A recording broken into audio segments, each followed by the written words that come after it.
example koko asem me na sorry inti obo mu be jai e ba ne koko osise osi yan sorry nya dey how much no na inti adam go school mbacho dem aware fu anya mpranso na ya chu inti no e ba sa for 6 months and na me ka kire ne say asa for 6 months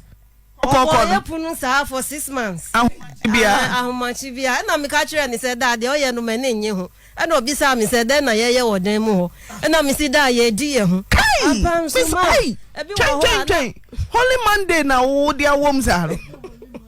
wase bebo punum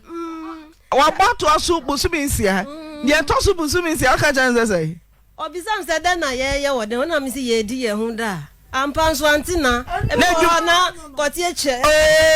can't boise so me were 20 years and na me ye virgin but because obopunu sa no ye ya kotie hwetwe mu ana me hu kasa sebe ne bia owo mi sa be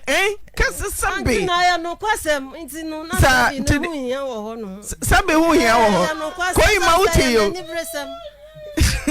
timaba to obopunu mu a sebe bia na kikiri na ekoso kikiri ti ama me nya me feelings na je be me tu eto da be me su butumi so na ya frɛ no so mbe ya ade o me ya de ade ahomache no onu so ni bu afu bo nti me nkasa Nancy for chrome just minimo fa ho shera bai tebiemu se wa ya yefro animu na wase ato hotel kwan oyire ho ofe dodo yenkofie na ne bansu di so musa bai so ahomache no nan no miensa kwan mo sorry mo ye den ho na mo ye den say to aso entino eba se ye anope bia ye morning devotion ti kan minimi kunu ko na be ye ma se be ma se da se mini no na nye na mi si da se minimi kunu anya nso wa anya dia mi betena udi enum me bisa mi kunu chop money a ma se be ma se me beji wono ho ade na mi bisa mi kunu chop money minimi kunu bon komo so o si ma minimi kunu bon komo ya mini no be bon komo iti nyama ko so wa ma fe die ye kwa senkan Jehovah for ye kwa senkan na minimi kunu na ye aduan ti da ye se ye nya aduan ti ye kwa senkan no na ekumofo ne mi se no ma kan se ye nya na be wo fufu ma wo iti se ye ntie na se ye nya senkan ni ko na ye kwa ye be ba no aduan o be ja ye no ti se de di ko ma imponchin in fact mi hu ana bibi jira mi hu jira mi ti mi ka kire be ma se na nyama ye ko so wo fi hande o ka kire mi se 6 months nso no aburo mi so na menyem enti no ka kire mi se o ka kire ni ma mi se obekwa akohan dan na o ka kire ni se on tu ni boase kakra ansa o kwa akohan ti na o de mi tu mi boase na se efie ho no se me mpa e dan na o ka kire mi se wo si no o si later langard for se ho ye kwan mu ti o mbedwuri ye ito mu dwuri ye no ka kire mi se quarter plot bi wo ni papa fie ni nchen already no ni papa nso aka kire mi se fie ni ye minimi kunu dia iti na se omu kumi omu ye mi de se mi transe na me na mka kire be ma ni se so far as efie na o si na san ye the same compound no de me ntina e ho bio na mo ye fa no rent na ko han dan no e wo baby na ye ntirim enti edidi mu ama afa de na de ekoso esanse na ma wo nsusu me nti esanse ade no me nti me kan bi nhwe eti me ko ya na me nyem na so ye virgin na me ye virgin for 28 years wow wo Jehovah no Yehuwa yenkoi enti no eba asa no na virgin ho na kire adwuma na wase bebo puru no mu a o so oyo to aso ndem ate ano enti no eba asa no na be ma no o ka kire mi se esa se dan na o si na yes ano se ho no mu ye yi dia na o si we no na nka ya kone ade itema afedie me wo ye no esese obi ani ho esese ohwe me ba mami ekumafo no so taa me na ye dan ne ye 3 bedroom me ni se bukwan na tim me na me ye bibia me nyim na me twa adwae na me de pra jese me so won ankasa ensusu omo ne nyi ho iti na kire se esese fie ho no na esese ye firi ho iti me ni ba ma no susu ho ana ka kire me se wate na obekwa akobo na ofo amane iti ba ma no so me no bon komo a ese se okobo na wo fo amane no mo fa feedback mra ansa na me ka kire ni se minti na eti ye mienu ase esan se o kan Genesis 2:24 si be ma beja na wo fo abebata na yere ho it is a condition bi ba na you were preach on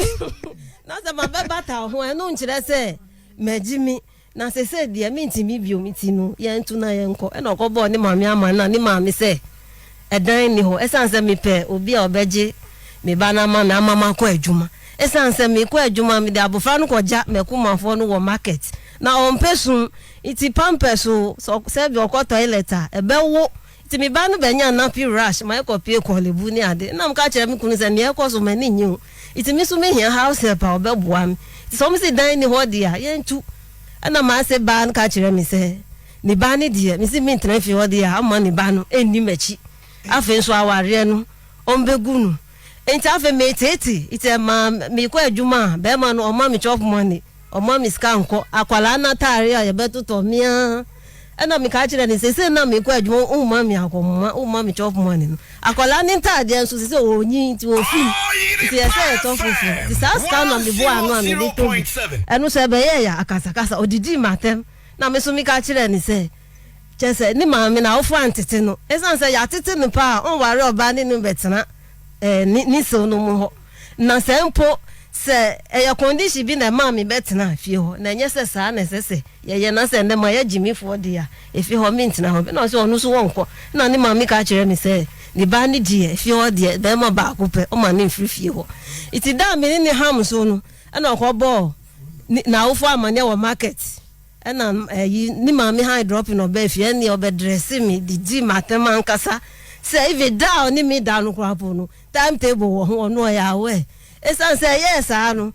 aso no ka so watch say timetable ama ne babem have sense no amaye ama mo anase ne babem no say me ni babem no why timetable and now timetable aware we here there be ma ni nya kasa na say oba mi chenso ni mi bed aden na me mpene so mo ni me na mi ka kire ni say mi ka obi amaware o hunti na ma betra fie ho it is me no fa adwen na say unua ma no e ho na obeko esan say obeto atare ama mi kure say okọ ni nua ma no ho no nkobo mo amane okobo mo amane so omusi mi woni amagogurugu egu wardrobe mu enti no mani to ntare ni mam enso omu de bi omu sisa ntare ene ade enti no sa oso omu na omu ye kronkron na me ye beifo sa so ka jem se me ye beifo no ba fun be na wa kwa akofa ba na me so mi ka kire ni se aboafo no be na me so makwa akofa abetena efie ho na san se sa unjimi ya unware oba ni no betena usem no mu fie 3 bedroom na nyina hihiem o ma me bre chesa ho brase a na me wo entia iti yes anu na ma se odidi matema manager onu susu okoy iti anajo o free market ba na ke se de biara dry to kwa ni da no pa ene enyumre nyina ya kunto kwa iti o free market ba ye no ana ka kire mi se atembidi a mi didi ni ba no ni ade no nti no esese aware no ogunu afesu kawa no so obeyi enti mi rade say de na mi pese mi ni beyi biom enti mi rade no di machi enti mi ko tena ye bedroom ho no oso mi nsa na oyi kawa gidi what's na rock kawa na friends aso ba no rock kawa no ka kire mi sa ware no ombegu no na mi ka kire se mi kan se mi ware bio na mo efie ho no se de ne amasi iko no menti mi obebia no ho be ware no de na ko tena sa efie na obepene so itinu mi kwa itinu ebasa no jiga na mitifie ho itimiti ho na ye panyi ba ko frɛ me no se a mi kunu abebo na mane se obekumi na mi ti wo ka kire na mi so mi na te say yehu a sorry penin mi kunu so ye da wa so Jehovah's Witness a sorry no na ma se be ma no so ye elder okra positions 4 e wo Jehovah's Witness a sorry no enti ebasa no na elder ne frɛ o yehu afo elder ba ko yehu afo elder no frɛ m ka kire mi so mi kunu aba ne ho sisi a abeka kire ni se obekumi ana mi se mi kwampo wa ka kire mi wodem se obekumi ana m ka kire ni se miama se a ekoso wo fie ho enti na mi se meko no na mo se sa abre no na ma ya dwuma for 7 months na mi sika maaye enti no ka me ntwe na mi salary ba na nka metu so niama ekoso wo fie na se mi ye ntem na miko iti mi wo ho na ma se be ma no frɛ mi se dia na mudi ye mo fie na mi so say wa onim ne mudi ye mo fie ho iti wa ka utrim ana ka kire mi say man ka mi trim de odi ko ye Jehovah's Witness elders no ho ana m ka kire say me kra me di ko na mom e da ba ko Jehovah's Witness e da ba ko ka kire mi say